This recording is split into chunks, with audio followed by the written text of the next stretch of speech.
Bonjour à tous. Alors aujourd'hui nous allons nous intéresser à la réception d'un PS10 de location. Bon, tout d'abord on s'équipe d'un cutter et on y fait bien attention de ne pas se blesser et on ouvre délicatement le carton. Il n'est pas nécessaire de sortir trop la lame au risque d'abîmer la mallette du PS10. Une fois notre carton délicatement ouvert, nous allons procéder à la sortie du PS10 de son emballage. Donc, comme vous pouvez le voir, il est plutôt bien emballé, bien protégé pour le transport, pour éviter tous les coups, en sachant qu'il est quand même dans une valise déjà sécurisée, donc aucun risque d'abîmer le PS10 pendant le transport.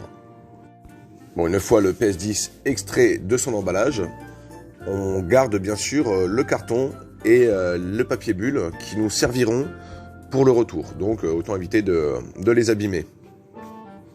D'ailleurs, le retour s'effectue sur une simple demande par email où nous enverrons une étiquette à imprimer sur votre boîte mail.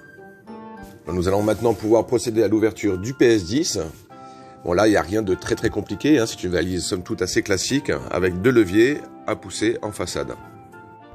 Bon, en ouvrant la valise, nous allons trouver immédiatement des documents qui vont nous être d'ailleurs par la suite très pratiques pour l'utilisation du matériel et notamment les protocoles d'utilisation et de messages d'erreur qui seront par la suite affichés par la machine.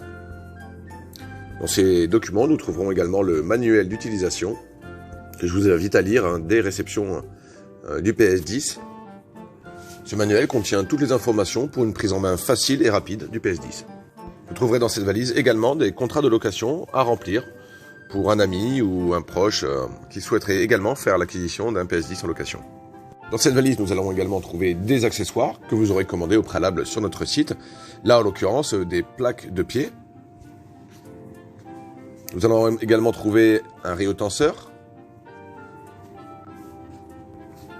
et également un gobelet protégé, un gobelet mesureur, mais aussi un câble de connexion qui permet de brancher justement tous ces accessoires à votre PS10. Et bien entendu, au centre de cette valise, nous allons trouver notre PS10.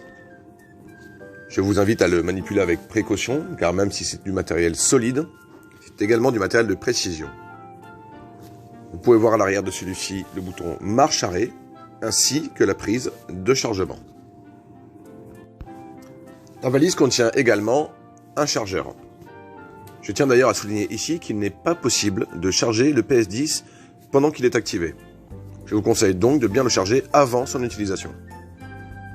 Cette valise contient également une petite trappe magique qui se situe dans le couvercle de la valise. Donc il est très facile d'ouvrir. Il suffit pour cela de tourner les 2 petits ergots qui se trouvent juste devant vous.